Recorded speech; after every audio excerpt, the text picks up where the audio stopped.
여러분 2026년 새해가 밝았습니다. 우리는 새해가 되면 자연스럽게 지난 한 해를 돌아보게 됩니다. 감사한 일들도 있었고 아쉬운 일들도 있었습니다. 기도가 응답된 것도 있고 아직도 기다리고 있는 기도도 있습니다. 어쩌면 여러분 중에는 하나님 작년에도 이 기도를 했는데요. 재작년에도 했는데요. 라고 말씀하시는 분이 계실 것 같습니다. 하나님, 정말 저의 기도를 들으셨습니까? 정말 응답하실 겁니까? 바로 그 물음 앞에서 오늘 말씀을 시작하려 합니다. 하나님은 신실하신 분이십니다. 그리고 그 신실하심은 역설적이게도 기다림이 길어질 때, 우리가 흔들릴 때 더욱 선명하게 빛납니다. 히브리서 10장 23절 말씀 함께 읽겠습니다. 또 약속하신 이는 미쁘시니 우리가 믿는 도리의 소망을 움직이지 말며 굳게 잡고. 아멘. 미쁘시다는 말은 신실하시다, 믿을만 하시다는 뜻입니다. 약속하신 하나님은 신실하신 분이십니다. 그러므로 우리는 소망을 움직이지 말고 굳게 잡아야 합니다. 그런데 문제는 굳게 잡는 것이 말처럼 쉽지 않다는 것입니다. 우리는 흔들립니다. 조급해집니다. 두려워합니다. 그리고 때로는 하나님의 방법이 아닌 내 방법을 찾게 됩니다. 오늘 이 말씀을 통해서 하나님께서 어떤 분이신지, 그리고 우리가 어떻게 이 신실하신 하나님께 맡기고 인내하며 새해를 살아갈 수 있는지 함께 묵상하기를 원합니다. 성경을 읽다 보면 한 가지 되게 독특한 패턴을 발견하게 됩니다. 하나님이 사람에게 주시는 약속은 거의 대부분이 그 사람이 스스로 이룰 수 없는 것들입니다. 하나님은 우리가 충분히 할 수 있는 것을 약속하지 않으십니다. 철저히 불가능한 것을 약속하세요. 아브라함의 경우를 한번 보시기 바랍니다. 하나님이 아브라함을 부르셨을 때 그의 나이 75세, 아내 사라는 65세로 이미 자녀를 낳을 수 있는 나이가 지났습니다. 성경은 사라가 생리가 끊어졌다고 분명히 기록합니다. 그런데 하나님이 뭐라고 말씀하셨습니까? 하늘을 우러러 무별을 셀 수 있나 보라. 내 자손이 이와 같으리라. 75세의 노인에게, 자녀가 없는 사람에게 하나님은 자손이 땅의 티끌 같고 하늘의 별을 같을 것이라고 말씀하셨어요. 인간적으로 이것은 불가능한 약속이었습니다. 모세의 경우도 마찬가지죠. 40년 동안 광야에서 양을 치며 도망자로 살던 그 80세 노인에게 하나님은 당시 세계 최강국 애굽의 바로 앞에 가서 수백만의 노예를 해방시키라고 명하셨습니다. 더구나 모세는 말까지 더듬었어요. 인간적으로 이것은 불가능한 임무였습니다. 그리고 기드온에게는 3만 2천 명의 군사를 어떻게 했어요? 300명으로 줄이시고 미디안 대군과 싸우라 하셨습니다. 이것이 하나님의 방식이에요. 왜 하나님은 이렇게 하실까요? 약속의 성취가 철저히 하나님의 일에 되게 하시기 위함입니다. 내 힘으로 이룰 수 있다면 그것은 내 업적이고, 내 능력으로 해낼 수 있다면 내 자랑입니다. 그러나 내가 도저히 할 수 없는 것을 하나님이 이루시면 모든 영광이 오직 하나님께로만 돌아갑니다. 스가랴 선지자는 이 진리를 이렇게 선포했습니다. 스가랴 4장 6절 말씀입니다. 그가 내게 대답하여 이르되 여호와께서 스룹바벨에게 하신 말씀이 이러하니라. 만군의 여호와께서 말씀하시되 이는 힘으로 되지 아니하며 능력으로 되지 아니하고 오직 나의 영으로 되느니라. 힘으로 되지 아니하고 능력으로 되지 아니하고 오직 나의 영으로 된다고 말씀하십니다. 저도 지난 한 주간 새해가 시작되면서 하나님 앞에 성전 부지를 놓고 기도하면서 이 말씀을 갖고 붙잡고 기도를 많이 했어요. 하나님, 이것은 나의 힘으로 되지 아니하고 능력으로 되지 아니합니다. 오직 신실하신 하나님께서만 하실 수 있는 일입니다. 그런데 놀랍게도 그 기도의 응답이 신실하신 하나님께서 일하심을 이제 바라보게 됩니다.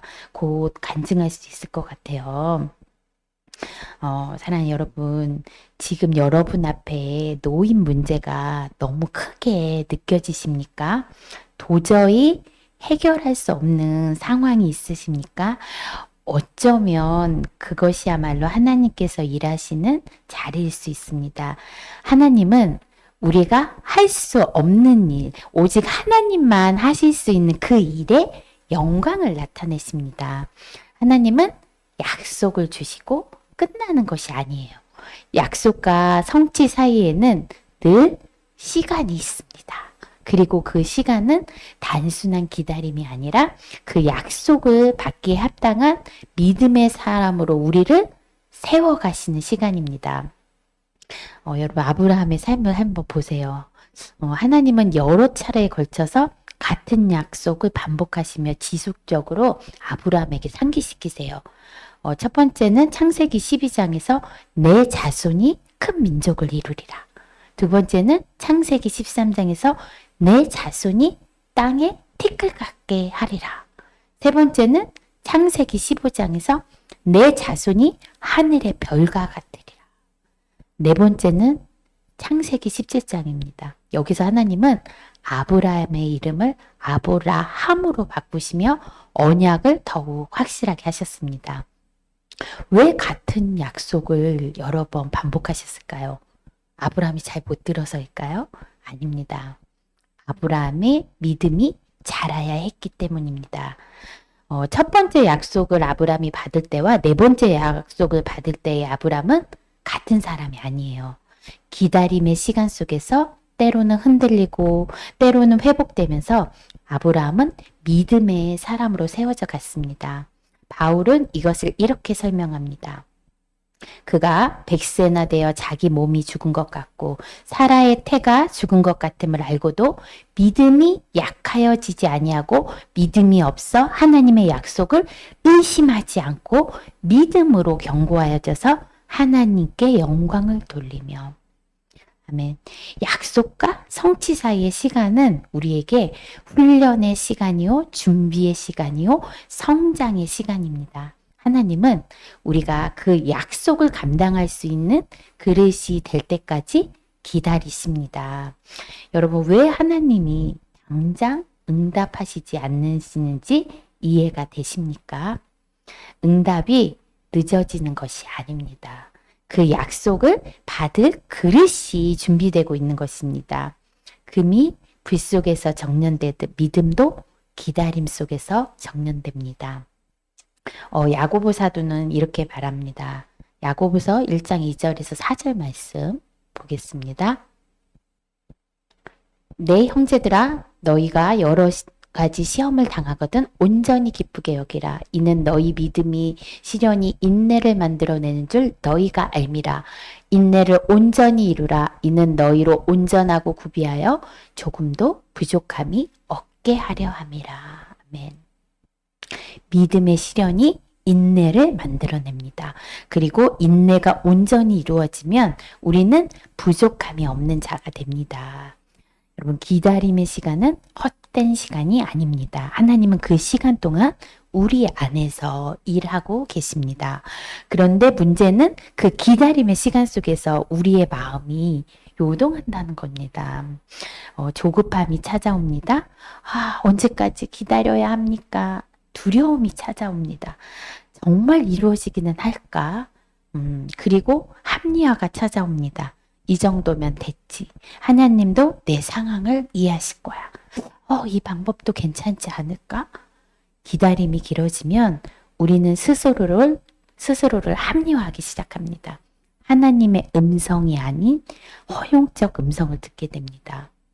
여러분, 아브라함도 흔들렸어요. 약속을 받은 지 10년이 지났을 때 여전히 자녀가 없었어요. 그때 사라가 말합니다. 여호와께서 내 출산을 허락하지 아니하셨으니 원하건대 내 여종에게 들어가라. 아브라함은 어떻게 했죠? 사라의 말을 들었습니다. 그 결과 이스마엘이 태어났어요. 아브라함은 이스마엘을 사랑했어요. 그래서 이스마엘이나 하나님 앞에 살기를 하나님 앞에 간구한 적이 있었어요. 그렇지만 약속의 자녀가 아니었기에 하나님의 응답은 단호했었죠. 아니라 내 아내 사라가 내게 아들을 낳으리니 너는 그 이름을 이삭이라 하라. 내가 그와 내 언약을 세우리니 그의 후손에게 영원한 언약이 되리라. 이스마엘은 아브라함이 조급함으로 만들어낸 결과였고 인간의 방법으로 만들어낸 산물이었습니다. 그리고 이 조급함의 결과는 어떻죠? 오늘날까지 계속되고 있습니다. 이삭의 자손과 이스마엘의 자손 사이의 갈등은 수천 년이 지난 지금까지도 이어지고 있습니다. 아브라함의 그 한 번의 조급함이 역사 전체를 바꾸어 놓은 것입니다. 우리는 하나님이 안 도와주시는 것 같으니까 내 방법을 찾게 됩니다. 하나님이 언제 해주실지 모르겠으니 일단 내가 뭔가 해봐야지. 이런 마음이 들 때가 있습니다. 그러나 여러분 기억하십시오. 하나님이 약속하신 것은 하나님이 이루십니다. 내 방법으로 만들어낸 것은 이삭이 아니라 이스마엘입니다. 축복처럼 보이지만 결국 더 큰 문제가 됩니다. 우리의 마음을 지키는 것이 얼마나 중요한지 잠언은 이렇게 말합니다. 모든 지킬 만한 것 중에 더욱 내 마음을 지키라. 생명의 근원이 이에서 남이니라. 어떤 분들은 이렇게 생각하실 수 있습니다. 아, 저는 믿음이 없어서 이렇게 흔들리는 것 아닌가요? 아닙니다. 여러분 성경을 보십시오. 믿음의 사람들도 두려워했습니다. 아브라함은 2번이나 아내를 누이라고 속였어요. 왜죠? 두려움 때문이었습니다. 모세는 하나님의 부르심을 5번이나 거부했습니다. 엘리야는 갈멜산에서 바알 선지자 450명과 대결하여 승리한 이후에도 그 이세벨의 협박 한마디에 도망쳐서 죽기를 구했어요. 왜죠? 두려움 때문이었습니다. 다윗도 골리앗을 무찌른 용사였지만 사울을 피해 도망 다니는 동안 두려움에 시달렸습니다. 심지어 블레셋 왕 아기스 앞에서는 어떻게 했죠? 미친 척까지 했잖아요. 그런데 바로 이 다윗이 시편에서 이렇게 고백합니다. 내가 두려워하는 날에는 주를 의지하리이다. 여러분 이 말씀을 잘 보시면 다윗은 두려움이 없습니다라고 하지 않았어요. 두려워하는 날에 라고 했습니다. 다윗에게도 두려워하는 날이 있었습니다. 믿음은 두려움이 없는 것이 아닙니다. 두려움 속에서도 하나님을 의지하는 것이 믿음입니다. 여러분 두려워하는 것은 제가 아니에요. 불안해하는 것이 믿음이 없는 것이 아닙니다. 문제는 우리가 그 두려움 속에서 어디를 누구를 바라보느냐입니다. 두려움 속에서 내 방법을 내 환경을 보고 찾느냐 아니면 두려움 속에서도 하나님을 의지하느냐입니다. 이사야 선지자는 이렇게 말해요. 두려워하지 말라 내가 너와 함께함이라 놀라지 말라 나는 내 하나님이 됨이라 내가 너를 굳세게 하리라 참으로 너를 도와주리라 참으로 나의 의로운 오른손으로 너를 붙들리라. 아멘. 그런데 우리가 두려움 속에서 하나님을 의지하려 할 때 가장 먼저 하는 게 뭐예요? 기도죠. 문제는 우리가 이 기도를 어떻게 이해하느냐에 있습니다. 우리는 흔히 기도의 끝이 응답이라고 생각합니다. 기도했으면 응답이 와야 한다. 응답이 와야 기도가 끝난다. 그래서 응답이 없으면 불안해지고 더 조급해지고 결국 내 방법을 찾게 됩니다. 그러나 진정한 기도의 끝은 응답이 아니라 맡김입니다. 기도가 하나님께 맡겨지는 것. 그것이 여러분 기도의 완성입니다. 우리가 한나의 이야기를 살펴보면 한나는 아들을 낳지 못하는 그 서름 속에서 어느 날 성전에 가서 막 울면서 기도했잖아요. 그때 제사장 엘리가 그녀에게 평안히 가라. 이스라엘의 하나님이 내가 기도하여 구한 것을 허락하시길 원하노라고 말했습니다. 그 다음에 어떤 일이 일어났습니까? 이에 그 여자가 자기 길로 가서 먹고 그의 얼굴에 더 이상 근심이 없더라. 여러분, 한나는 아직 잉태하지 않았어요. 아직 응답이 없었습니다. 그런데도 얼굴에 근심이 사라졌어요. 왜일까요? 기도가 하나님께 맡겨졌기 때문입니다. 응답은 아직 안 왔지만 한나의 마음에는 이미 평안이 임했습니다. 이제 하나님께 맡겼다. 하나님이 하실 일은 하나님이 하실 것이다라는 확신이 그녀의 근심을 거두어 간 것입니다. 이것이 빌립보서의 말씀입니다. 아무것도 염려하지 말고 다만 모든 일에 기도와 간구로 너희 구할 것을 감사함으로 하나님께 아뢰라. 그리하면 모든 지각에 태어난 하나님의 평강이 그리스도 예수 안에서 너희 마음과 생각을 지키시리라. 아멘. 여러분, 응답이 오기 전에 먼저 오는 것이 있어요. 바로 평강입니다. 하나님께 온전히 맡겨졌을 때 응답보다 먼저 평강이 임합니다. 그리고 그 평강이 우리의 마음과 생각을 지킵니다. 그렇다면 여러분의 기도가 어디에 있습니까? 아직 응답이 안 왔다고 불안해하고 계십니까? 아니면 신실하신 하나님께 맡겨져서 평안 가운데 기다리고 계십니까? 기도의 진정한 목적은 내가 원하는 것을 얻는 것이 아닙니다. 기도의 진정한 목적은 하나님과의 그 관계 안에서 그분을 신뢰하는 것입니다. 응답은 여러분 하나님의 영역입니다. 우리의 영역은 맡기는 것입니다. 예수님도 겟세마네에서 이렇게 기도하셨죠. 아버지여, 만일 아버지의 뜻이거든 이 잔을 내게서 옮기시옵소서. 그러나 내 원대로 마옵시고 아버지의 원대로 뜻대로 되길 원한다고 하셨습니다. 이것이 맡김의 기도입니다. 내 원대로가 아니라 아버지의 원대로. 이 기도 후에 예수님은 십자가를 향해 담대히 나가셨습니다. 자, 여러분 이제 우리가 가장 중요한 진리에 도달했습니다. 하나님은 신실하시다. 하나님은 약속하신 것을 반드시 이루신다. 하나님은 절대로 실패하지 않으신다. 히브리서 기자는 이렇게 선포합니다. 약속하신 이는 미쁘시니. 우리 처음에 봤던 히브리서 10장 23절 말씀입니다. 아까 미쁘시다는 신실하다, 믿을만하다라고 얘기했죠. 이게 헬라어로 피스토어입니다. 신실하다, 믿을만하다, 확실하다는 뜻이에요.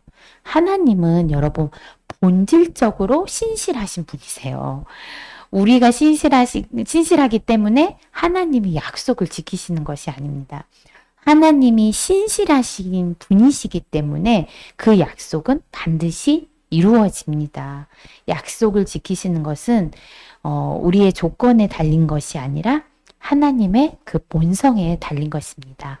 바울은 이렇게 고백했죠. 우리는 미쁨이 없을지라도 주는 일향 미쁘시니 자기를 부인하실 수 없으시리라. 우리가 신실하지 못해도, 우리가 흔들려도, 심지어 우리가 넘어져도 하나님은 여전히 신실하십니다. 신실하신 하나님이 본성이시기 때문에 하나님은 불신실하시려면 자기 자신을 부인하셔야 되잖아요. 그런데 하나님은 자기를 부인하실 수도 없으시죠. 여러분 민수기에 이런 말씀이 있습니다. 하나님은 사람이 아니시니 거짓말을 하지 않으시고 인생이 아니시니 후회가 없으시도다. 어찌 그 말씀하신 바를 행하지 않으시며 하신 말씀을 실행하지 않으시랴. 여러분, 사람은 거짓말을 합니다. 사람은 약속을 지키지 못합니다. 상황이 바뀌면 마음이 바뀝니다. 그러나 하나님은 사람이 아니십니다. 하나님의 말씀은 반드시 이루어집니다. 시편 기자가 이렇게 노래했어요. 여호와는 그의 모든 말씀에 신실하시며 그의 모든 행위에 은혜로우시도다. 모든 말씀에 신실하신 분이세요. 어떤 말씀은 지키고 또 어떤 말씀은 안 지키시는 분이 아니십니다. 하나님이 하신 그 모든 말씀에 하나님은 신실하신 분이십니다. 하나님이 주시는 약속 중 가장 궁극적인 약속 뭐죠? 바로 구원입니다. 그런데 이 구원은 철저히 우리가 할 수 없는 것이죠. 우리의 선행으로 구원도 받을 수 없고 우리의 노력으로 구원에 이를 수도 없습니다. 우리의 종교적 열심으로 천국에 들어갈 수 없습니다. 바울은 분명히 말했죠. 너희는 그 은혜에 의하여 믿음으로 말미암아 구원을 받았으니 이것은 너희에게서 난 것이 아니요 하나님의 선물이라. 행위에서 난 것이 아니니 이는 누구든지 자랑하지 못하게 함이라. 구원은 우리에게서 난 것이 아니죠. 하나님의 선물입니다. 우리의 행위에서 난 것이 아니죠. 그래서 누구도 자랑할 수 없습니다. 예수님께서는 분명히 말씀하셨죠. 내가 곧 길이요 진리요 생명이니 나로 말미암지 않고는 아버지께로 올 자가 없느니라. 예수님 외에는 구원이 없죠. 다른 길이 없고 다른 방법이 없습니다. 베드로도 이렇게 선포했죠. 다른 이로서는 구원을 받을 수 없나니 천하 사람 중에 구원을 받을 만한 다른 이름을 우리에게 주신 일이 없습니다. 여러분, 이것이 하나님의 방식이에요. 우리가 할 수 없는 것을 하나님이 하세요. 우리가 지불할 수 없는 값을 예수님이 지불하셨죠. 우리가 도달할 수 없는 그 의의를 예수님이 이루셨습니다. 왜 이렇게 하셨을까요? 모든 영광이 오직 하나님께만 돌아가게 하시기 위함입니다. 내가 구원받은 것이 나의 공로라면 내가 자랑하겠죠. 그러나 구원이 전적으로 하나님의 은혜라면 모든 영광은 우린 오직 하나님께만 돌리게 됩니다.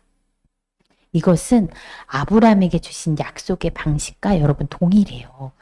할 수 없는 자에게 약속을 주시고 하나님이 직접 이뤄가심으로 하나님께 우리는 영광을 돌리게 하십니다. 그러므로 우리의 구원의 근거는 우리의 믿음이 아니죠. 우리의 믿음도 흔들려요. 우리의 구원의 근거는 신실하신 하나님이십니다. 하나님이 약속하셨고 이루셨고 완성하신 것입니다. 너희 안에서 착한 일을 시작하시니가 그리스도의 예수의 날까지 이루실 줄을 우리는 확신하노라. 아멘.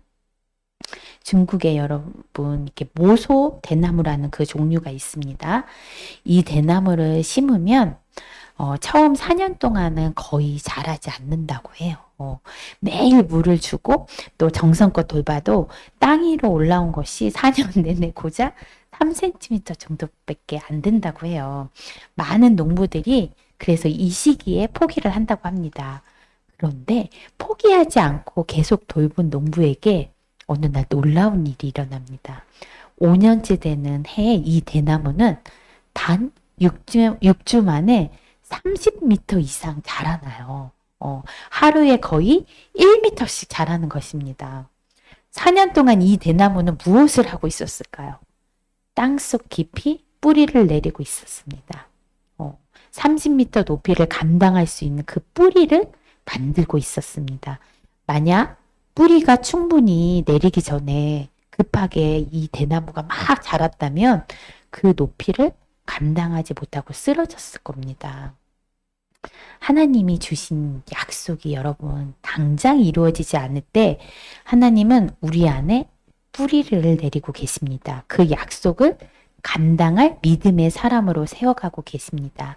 때가 되면 우리가 상상하지 못했던 방식으로 하나님은 그 약속을 이루실 거예요.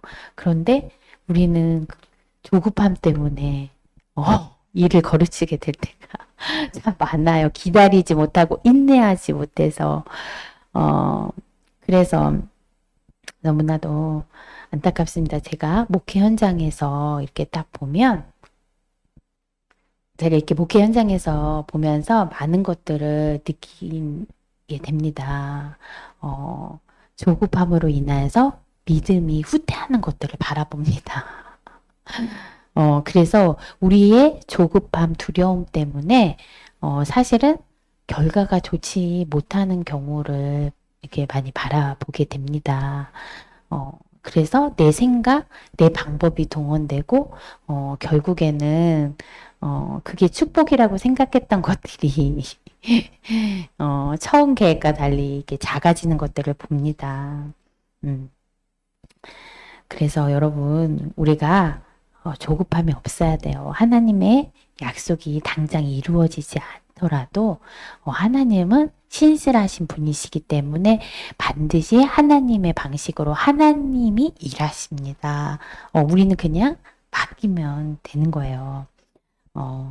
19세기에 그 영국의 조지 밀러라는 사람이 있었어요. 이 사람이 5명의 친구를 위해 매일 기도했어요. 기도를 하기 시작한 지 18개월 후 첫 번째 친구가 구원을 받았고 5년 후 두 번째, 6년 후 세 번째 친구가 예수님을 믿게 되었습니다. 그런데 나머지 두 친구는 수십 년이 지나도 변화가 없었습니다. 뮬러는 포기하지 않고 63년 동안 기도했어요. 그는 1898년에 세상을 떠났고 그때까지도 이 두 친구는 아직 구원받지 않은 상태였어요. 그런데 놀라운 일이 일어났습니다. 그 뮬러의 장례식에서 네 번째 친구가 감동을 받아서 예수님을 영접했고 얼마 후에 다섯 번째 친구도 마침내 구원에 이르렀다고 합니다. 63년의 그 기도가 응답받은 것입니다. 조지 뮬러가 이런 말을 남겼어요. 기도의 위대한 비밀은 끈기입니다. 끈기의 위대한 비밀은 하나님의 신실하심에 대한 믿음입니다. 사랑하는 여러분, 새해를 우리가 맞이하면서 우리에게 필요한 것은 거창한 계획이 아니에요. 하루하루 하나님께 맡기고 인내하는 것입니다. 하나님이 약속하신 것은 하나님이 이루십니다. 나의 힘으로도 되지 않고 나의 능으로도 되지 않습니다. 우리는 뭔가를 이루겠다기보다 하루하루 하나님을 의지하면서 하나님이 이루실 일에 기대감을 가지고 살면 됩니다. 여러분 조급해하지 마십시오. 아브라함도 25년을 기다렸습니다. 기다림의 시간은 결코 헛된 시간이 아닙니다. 하나님은 그 시간에 우리를 준비시킵니다. 두려워해도 괜찮습니다. 다만 하나님을 의지하십시오. 내가 두려워하는 날에는 주를 의지하리이다. 내 방법을 찾지 마십시오. 이삭을 기다리다 이스마엘을 만들지 마십시오. 하나님의 약속은 하나님의 방법으로 하나님의 때에 이루어집니다. 그리고 기도가 응답으로 여러분 끝나기를 기다리지 마십시오. 신실하신 하나님께 맡겨지는 것으로 끝나게 하십시오. 그때 응답보다 먼저 평강이 임할 것입니다. 내 길을 여호와께 맡기라. 그를 의지하면 그가 이루시고 하나님은 신실하십니다. 어제도 오늘도 영원토록 변함없이 신실하십니다. 이 신실하신 하나님께서 우리의 삶을 맡기고 인내로 기다리며 2026년 그 한 해를 살아가시는 저와 여러분이 되시기를 주님의 이름으로 축원합니다.